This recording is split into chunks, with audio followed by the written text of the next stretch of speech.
La communication et surtout la bonne manière de communiquer est un sujet qui ne laisse personne indifférent. Puisqu'elle est importante, la communication, surtout la bonne communication, nous avons choisi d'en parler dans ce numéro de votre émission, La Quotidienne, avec en plateau Monsieur Dido Hermé Prudence. Il est psychosociologue de formation, auteur de 6 livres dont Bien communiquer, également consultant en développement personnel et en questions de famille. Bonjour, Monsieur Dido. Bonjour. Bienvenue en plateau avec nous. Merci. Avec vous, nous allons parler de la communication en général. Nous sommes en période de campagne. Comment bien communiquer, comment les acteurs politiques doivent s'en prendre pour bien communiquer. Comment également les autres candidats individuels peuvent communiquer. Nous allons parler également de la communication en couple, la communication en famille, la communication dans toute sa forme, dans tous ses aspects avec vous. Nous allons commencer par mieux connaître ce que c'est que la communication. La communication, c'est le fait de partager une idée et de pouvoir réceptionner l'idée auprès de l'interlocuteur tel que c'est parti, alors de celui qui émet cette idée. Il y a plusieurs méthodes pour pouvoir y arriver et c'est cela la communication. C'est tout cela la communication. Oui. Est-ce qu'il y a des éléments de base qu'on doit avoir pour mieux communiquer? Oui. En général, il y a 5 éléments de base dans une communication. Il y a d'abord un émetteur, il y a le message, il y a la méthode de communication, il y a l'interlocuteur, celui qui reçoit le message, et il y a maintenant le feedback. Parce que cet interlocuteur, lorsqu'il reçoit le message, il doit pouvoir maintenant donner une réponse. Voilà. Donc voilà les éléments de base de la communication. Communiquer. On va prendre l'aspect couple. Comment bien communiquer d'abord en couple? Vous savez, c'est toujours une problématique difficile à aborder, difficile à comprendre par les jeunes aujourd'hui. Même parfois par les adultes. En couple déjà, c'est pas facile de communiquer. On a souvent l'impression d'avoir une suprématie l'un sur l'autre. Comment est-ce que vous entrevoyez la vie en couple et d'abord la communication en couple? C'est un aspect important.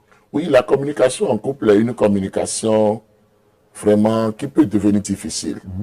Parce que voici 2 personnes qu'on vient de mettre ensemble qui ont différentes cultures, différentes éducations, qui viennent de différentes familles et qui doivent maintenant vivre à 2, s'adapter, s'accepter et mener toute une vie ensemble. Et pas seulement les 2, parce que les enfants vont venir s'ajouter, d'autres acteurs vont venir aussi. Alors, dans ces 2 vies-là, voilà, la belle famille, des enfants placés, des cousins, des cousines, des nièces, beaucoup de personnes, alors, sont concernées, même les voisins aussi sont concernés par, alors, la communication en couple. Donc là, c'est pour cela qu'il faut faire très attention et avoir des outils solides pour pouvoir mieux communiquer en couple. Et qui doit être donc le moteur, on peut dire le démarreur de cette bonne communication en couple, selon vous? Non, est-ce qu'il y a un moteur? En fait, les 2 conjoints déjà doivent se dire, nous sommes ensemble pour notre épanouissement. Je suis là pour faire le bonheur de l'autre. Et là, je dois aiguiser l'écoute. C'est pourquoi la parole de Dieu dit dans Jacques, le chapitre 1, le verset 19, que toute personne soit prête à écouter. Donc déjà, c'est établi dans la Bible, la communication. C'est établi dans la Bible. L'un parler, l'un se mettre en colère. Donc ça voudrait dire que pour vivre à 2 et pour s'adapter à l'autre, on doit pouvoir se calmer, faire preuve de patience et surtout d'écoute. Il ne faut pas commencer par interrompre l'autre pendant que l'autre parle, pendant que l'autre exprime ses craintes, parce que le foyer, ce n'est pas seulement la joie. Non, il y a des craintes, il y a beaucoup d'idées qui sont là et qu'on veut partager avec l'autre. Et ce n'est pas toujours par la parole, parce qu'il y a aussi la communication non verbale qui compte pour beaucoup, qui est même pour 93% alors de la communication. Parce que la parole, c'est seulement 7% alors en matière de communication. Donc les 2 qui sont ensemble doivent pouvoir prendre cette décision-là déjà au début de leur vie conjugale pour pouvoir s'accepter, se comprendre et à demi-mot, alors se comprendre et être ensemble. Se pardonner surtout. Parce que comme on est ensemble, on doit se heurter par moments sans même le vouloir, sans même alors le savoir. Il faut que l'autre puisse dire, pardonne-moi, tu m'as choqué, tu m'as fait ceci, et voilà. Est-ce que la communication en couple ne doit pas aussi prendre en compte le type de partenaire que nous avons? Parce que nous avons des partenaires que l'on veut ou non de nature fermée, renfermée, qui ne sont pas ouverts et qui ne, en tout cas, qui ne donnent pas l'opportunité à son conjoint, qui, en tout cas, quelle que soit donc la nature de ce dernier, si même s'il veut bien communiquer, le conjoint, en tout cas, l'autre partenaire ne donne pas forcément l'ouverture, donc c'est un peu difficile. Est-ce que le type de partenaire ne définit pas également la bonne communication en couple selon vous? En fait, le problème n'est pas déjà ce qui se passe dans le couple. Il faut commencer déjà par régler le problème plus loin. Okay. Plus loin parce que les deux qui se sont mis en couple ne se sont pas vus du jour au lendemain pour se mettre en couple. Okay. Il y a une période alors de rencontre. Ils se sont fait la cour, ils ont vécu une amitié, ils ont vécu des temps de fiançailles. Ils se sont finalement dit oui, nous sommes prêts à vivre ensemble. Ils ont impliqué les parents et s'ils étaient des chrétiens, ils ont impliqué l'église avant maintenant de commencer cette vie conjugale. Pendant tout ce processus-là, on ne doit pas fermer les yeux, on ne doit pas fermer les oreilles, mais on doit pouvoir être en train tout le temps d'analyser tout ce qui se passe dans la vie de l'autre pour pouvoir corriger ce qui est à corriger. Parce qu'il y a beaucoup d'outils qui ne sont pas en fait innés, on les acquiert. Donc, si par éducation, il y a vraiment des décalages, il y a des choses que l'autre n'accepte pas, c'est depuis 7 ans d'amitié, de fiançailles déjà, qu'il faut corriger ces impairs, qu'il faut corriger ces défauts-là, pour ne pas dire maintenant, j'ai une femme insupportable, mon mari est le petit frère du diable, vraiment, on ne n'arrive pas à communiquer, il est difficile, elle est difficile, non. Ça vient de plus loin. Et au fur et à mesure que les deux là se sont mis ensemble et doivent être en train de s'adapter, de se réadapter tous les jours. Parce que la vie en couple a des saisons.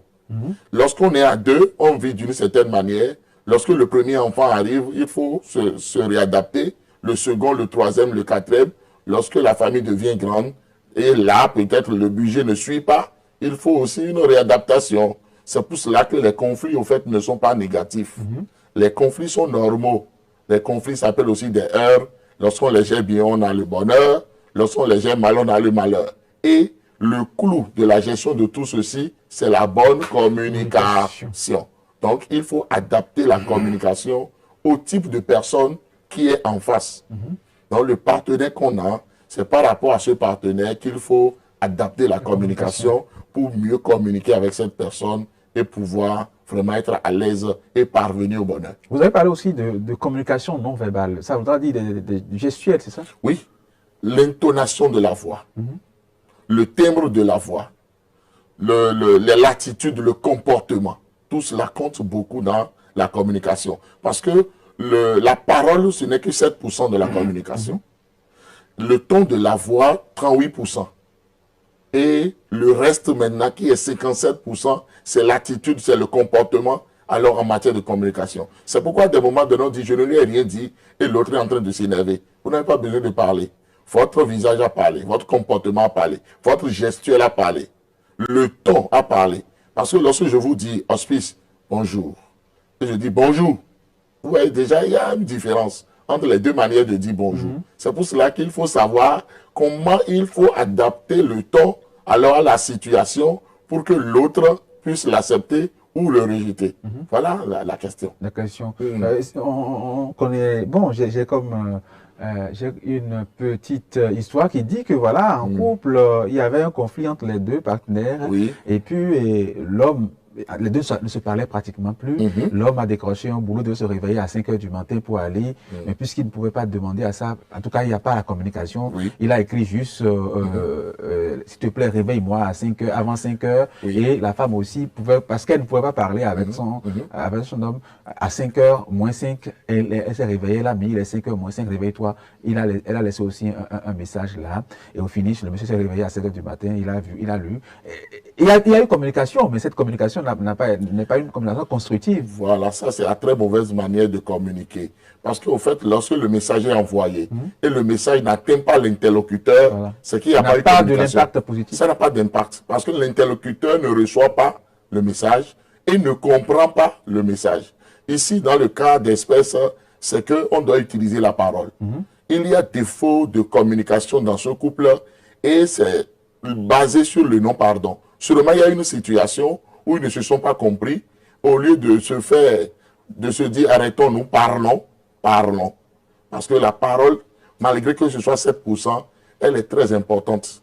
On doit pouvoir parler, on doit pouvoir communiquer en parole, surtout dans le couple, parce que si on ne s'exprime pas, les gestes seuls ne peuvent pas tout expliquer.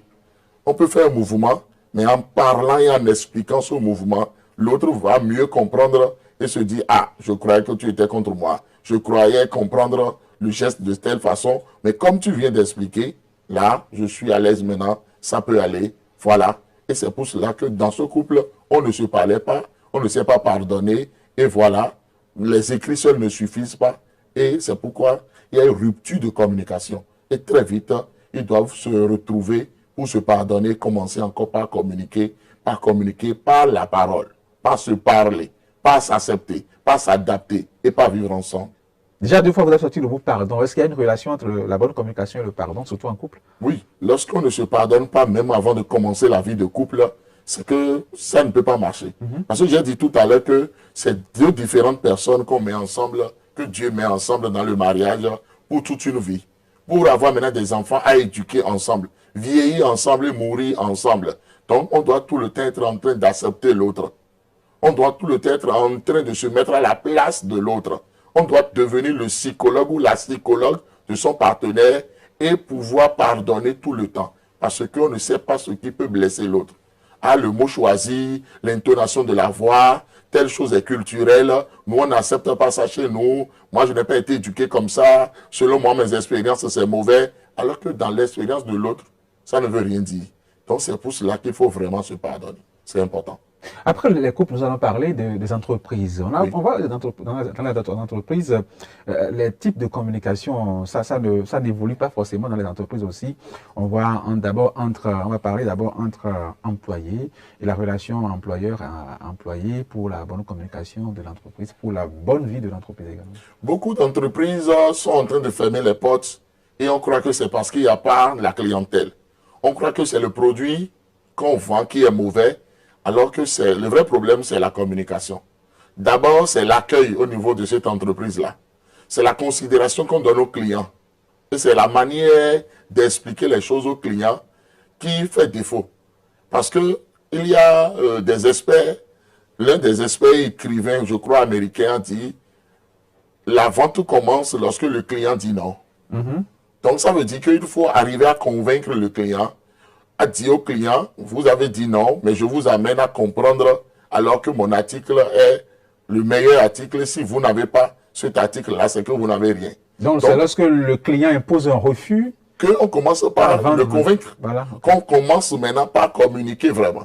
Donc il y a un problème de communication, d'abord au niveau de ceux-là qui sont au niveau des entreprises. Tout d'abord, le chef d'entreprise ne sait même pas que c'est la bonne communication qui fera croître ses affaires. Et ne forme pas alors ses employés, ne recycle pas ses employés et ne prend pas aussi des experts pour observer comment ça se passe au niveau de la communication. Alors, dans l'entreprise, et qu'est-ce qu'il faut corriger, qu'est-ce qu'il faut mettre en place? De petites choses, de petits outils, de petites méthodes, de petites stratégies, et là, paf, ça reprend. Et malgré la crise, beaucoup d'entreprises qui ont vite compris sont en train de faire des chiffres d'affaires. Mais d'autres qui ont commencé avec des milliards même, ont dû fermer les portes parce qu'on communique très mal dans l'entreprise, vis-à-vis d'abord des clients, de façon entre collègues, et aussi entre employés et supérieurs. Donc là, ça devient un problème. Il y a aussi la crainte d'avoir dans le dos beaucoup des impôts, beaucoup de trucs là qui font qu'aujourd'hui, les chefs d'entreprise n'arrivent pas à communiquer, surtout dans les médias. On ne les sent plus tellement. On se dit, mais dès que je vais m'afficher au niveau des médias, il y aura derrière, en tout cas, un pactole d'impôts que je vais payer.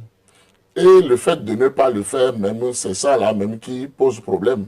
Parce que si on communique bien, on fait plus de chiffre d'affaires, même si l'impôt impose, ça ne pourra même pas, on ne va même pas sentir l'impact, oui. On ne va pas sentir l'impact. Mais lorsqu'on ne vend pas, on est là, mais comme on est quand même dans les fichiers de l'État, l'État doit jouer son rôle. L'État doit imposer. L'État impose, on dit voilà, on n'a pas fait de chiffre d'affaires, nous sommes là, on est obligé de fermer les portes. Donc, il faut maintenant se dire, nous sommes déjà nés, il faut maintenant grandir. Il ne faut pas souffrir de cochocore pour disparaître, pour souffrir de maladies, pour stopper sa croissance. Et il faut communiquer, que ce soit dans les médias, que ce soit de façon interpersonnelle. Il faut communiquer pour que chaque entreprise puisse se faire connaître. Regardez par exemple l'exemple de Coca-Cola, par exemple. Mais vraiment partout, dans quelques événements, que ce soit du football, qui est suivi de façon planétaire, vous allez toujours voir cette boisson-là. Pourquoi ne pas être dans tous les événements comme ça pour se faire voir? Pourquoi ne pas acheter des actions pour se faire voir partout et partout? Voilà. Et là, qu'on le veuille ou pas, c'est ce que les gens voient qui les intéresse. Parce que si vous ne voyez pas quelque chose, ça ne peut pas vous intéresser.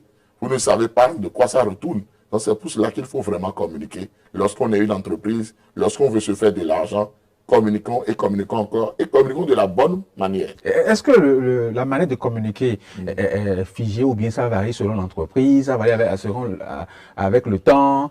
Parce qu'aujourd'hui, il y a aujourd'hui le canal digital par lequel on beaucoup communique. Il y a aussi, avant il n'y avait pas ça par exemple. Voilà. Est-ce que ça évolue avec le temps ou est-ce qu'il y a des... Dites-nous tout. La communication évolue tout le temps et très rapidement.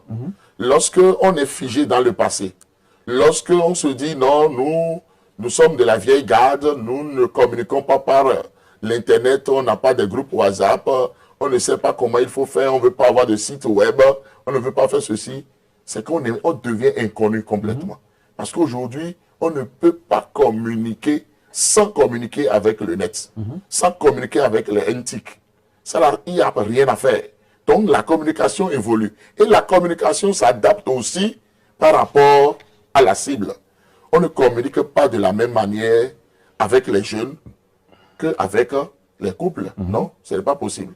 On ne peut pas communiquer de la même manière avec les bébés et avec les vieillards. On définit d'abord la cible. On définit la cible et on cherche les méthodes qu'il faut. Qu'est-ce qui intéresse cette cible-là? C'est ce qui intéresse cette cible qu'il faut alors lui amener, chercher les centres d'intérêt de cette cible et aller communiquer par rapport à ces centres d'intérêt-là. Et votre communication sera une bonne communication. Voilà. Donc, il faut adapter la communication au temps et également au type d'entreprise, au type de produit, au type de personne, au type de lieu, même de façon culturelle. Parce que si vous allez dans un certain milieu et vous ne parlez pas leur langue, ils ne vous acceptent pas. Ok, d'accord. Si vous allez dans un certain milieu et la manière de vous habiller même ne l'intéresse pas, on va dire non, que vous êtes étranger, qu'on ne vous accepte pas, qu'on veut les frères, on veut les gens qui sont d'ici. Donc tout cela, c'est de la communication. Donc ce que vous portez même, c'est de la communication. Ok. On va parler, puisque nous sommes en période électorale au Bénin, on va parler de la communication en période électorale également. Comment est-ce que ces partis politiques, ces acteurs politiques doivent faire pour être plus visibles? C'est d'abord ça la première lutte, d'où les idées de campagne et autres. Nous ne sommes pas encore en train de faire la campagne, mais comment est-ce qu'ils doivent aborder cette période-là? Vous qui êtes du domaine, vous êtes expert dans le domaine, comment est-ce qu'ils doivent aborder ces acteurs politiques-là, cette période-là, pour s'en sortir, pour sortir gagnant? D'abord, les acteurs politiques, ils sont en train de faire un très merveilleux travail. Je les félicite au passage. Il faut commencer par connaître sa cible. Eux-mêmes, ils sont d'où? Est-ce qu'ils sont acceptés dans leur propre fief, dans leur propre localité? Ceux-là qui veulent voter pour, est-ce que ceux-là les connaissent? Ou bien on est en ville et puis c'est pendant seulement les élections qu'on retourne alors au village. Là, déjà, on commence déjà par se préparer par rapport à ça. On retourne maintenant plus au village, on va s'intéresser alors aux problèmes de ceux-là qui seront nos électeurs. On va pouvoir maintenant vivre un peu plus avec eux, ne pas parler encore d'élection, parce que ça c'est ça qui blesse les gens, parce qu'ils se disent, mais nous sommes utilisés comme des échelles, après l'utilisation, là, vous nous oubliez, et puis en période électorale, vous revenez. Non, il faut qu'ils deviennent maintenant de bons citoyens dans leur milieu, qu'ils participent au développement du milieu, que les grands problèmes de chaque milieu, ils puissent mettre leur grain de sel dedans, leur apaisement, et qu'ils communiquent déjà, qu'il y ait un dialogue entre ces hommes politiques-là et leurs fiefs et leurs parents, et déjà que les grands sujets qui sont alors débattus au niveau du pays, qu'ils puissent aussi se faire voir dans ces sujets-là pour apporter leur expertise, pour apporter leur grain de sel, leur analyse et naturellement, lorsque les élections viendront, les gens pourront déjà voir que ceux-ci, là, ils étaient en train de travailler longtemps. Et peut-être que la parole de Dieu le dit, l'ouvrier mérite son salaire. Oui, celui qui a toujours travaillé, pourquoi on va le laisser pour aller prendre quelqu'un qui est méconnu, qui n'a jamais mouillé le maillot? C'est pour cela que c'est très important de commencer par communiquer très tôt, lorsqu'on va quelque part. Oui, communiquer sur d'abord ce qu'on fait dans ces contrées-là aussi, mais lorsque vous faites dans les contrées, est-ce qu'il faut faire le relais? Est-ce qu'il ne faut pas être toujours présent sur les médias? Est-ce qu'il ne faut pas que les médias accompagnent également vos actions, mettre de la lumière sur vos actions pour également, au plan national, donner plus de visibilité? Oui, c'est très important de mettre de la visibilité, de la lumière sur tout ce qu'on fait, surtout le positif. Pour la population, parce que si les gens ne vous voient pas, ne vous entendent pas, ils ne sauront pas ce que vous êtes en train de faire. Et aussi, il y a une autre manière aussi de communiquer, parce qu'il ne faut pas aussi communiquer pour faroter, pour montrer aux gens que « Ah, c'est moi, je fais plus que tout le monde ». Non. À des moments donnés aussi, on communique de façon anonyme, mais on se croit anonyme, mais des gens ont su que c'est telle personne qui est en train de faire aussi. Donc, il faut adapter, il faut savoir dans quel cadre il faut pouvoir se faire accompagner par les médias, par la télévision, par la radio et autres. Et dans quel cas aussi, il ne faut pas crier « alors je suis le plus grand réalisateur, je suis le plus grand donateur, je suis le plus grand faiseur de bien, les autres sont mauvais » et il faut cesser aussi d'attaquer les autres. Parce que ce n'est pas forcément ça qui nous donnera la victoire. Et avec ce temps de système partisan où le pouvoir est donné plus aux partis politiques, les partis politiques ne doivent pas aussi accompagner. Et qu'est-ce qu'ils doivent faire, ces partis politiques-là, pour accompagner leurs candidats dans cette forme de communication? Le vrai problème d'abord, c'est qu'au niveau de beaucoup de partis politiques, il y a déjà une guerre interne. C'est une jungle. Ça ne devrait pas être le cas. Il faut mettre la personne qu'il faut à la place qu'il faut. Voilà, disons ça. Et la guerre de positionnement d'abord. La guerre de positionnement. La guerre de positionnement d'abord, alors qu'il faut simplement mettre la personne qu'il faut à la place qu'il faut. Et il faut maintenant commencer réellement par cotiser au niveau des partis politiques pour faire vivre le parti. Il ne faudrait pas que ce soit un seul donateur, une seule personne, alors qu'il soit celui-là qui baille et qui finance toutes les actions au niveau du parti. Et aussi, le parti ne doit pas être seulement parti politique. Ça doit devenir maintenant des partis de développement. On peut dire que tel parti communique vis-à-vis de la jeunesse parce qu'ils ont constaté tel problème dans la société, dans tel pays, et ils sont en train de travailler par rapport à ça. Tel parti politique organise des cours de vacances pour changer un peu le niveau alors intellectuel des élèves, des étudiants, des ceux-ci. Donc tout cela, c'est important. Il ne faut pas, parce que la gestion de la cité, ce n'est pas seulement prendre le pouvoir et être à l'exécutif. C'est aussi travailler par rapport au développement du pays. C'est toucher à certaines choses vraiment qui dérangent pour pouvoir expliquer, pour pouvoir faire ce qu'il y a à faire. Je vais voler dans votre livre bien communiqué, en tout cas une thématique, la communication thérapeutique. Cela veut dire quoi? La communication thérapeutique, c'est cette relation qu'il faut mettre entre malade et soignant. Celui qui veut soigner un malade, celui qui veut soigner quelqu'un qui est malade, doit pouvoir installer une communication thérapeutique. Ok, d'accord. Parce que la communication, d'abord, si cela est une bonne communication, le malade est guéri à 50%. Avant qu'on ne commence même pas à lui administrer les soins. Mais si le malade est mal accueilli, si le malade est mal considéré, n'est pas valorisé, n'est pas honoré, et on commence déjà par dire des mots pour choquer le malade, pour montrer au malade que tu n'as pas de la valeur. Là, il va avoir un problème. Quel que soit le soin qu'on va apporter, les soins... psychologiquement, le malade est déjà brisé. Il ne veut même pas de ce docteur. Il ne veut pas de cet hôpital-là. Il voudrait aller mourir peut-être dans son coin, quelque part. Et ce n'est pas normal. Donc, dans toutes les situations, considérons-nous comme des soignants et des malades pour pouvoir apporter alors les soins en sachant parler, en sachant communiquer et en sachant mettre à l'aise ceux qui sont en situation avec nous. Merci beaucoup. Merci à vous, Monsieur Dido Hermé Prudence. Je rappelle que vous êtes psychosociologue de formation. Et je suis pasteur Assemblée de Dieu au Bénin. D'accord. Ne l'oublions pas. Ok, Oui, pasteur. je suis pasteur Vous êtes Assemblée également de Dieu. écrivain, auteur de 6 livres, dont Bien Déjà. communiquer, consultant en développement personnel et en question de famille. Et par la grâce de Dieu, en décembre, si Dieu le veut, ces 6 livres vont passer à 10 ou à 12. À 10, d'accord. Merci beaucoup. On va dire merci le psychologue ou merci le pasteur. Oui. D'accord. Je porte tous ces chapeaux-là, que le nom du Seigneur soit béni. Et voilà, mesdames, messieurs, vous êtes servis donc par rapport à la communication. Nous en avons parlé et c'est des thématiques qui paraissent parfois simples, mais dans lesquelles nous faisons beaucoup d'erreurs. Vous êtes servis par rapport à la communication en couple, communication en entreprise également, aux acteurs politiques, puisque nous sommes dans la période électorale. Comment communiquer? Merci beaucoup à vous. Portez-vous bien. Nous partons. Mais le départ d'un mouvement vers nulle part. Nous allons rester dans vos cœurs et vous retrouver le vendredi prochain.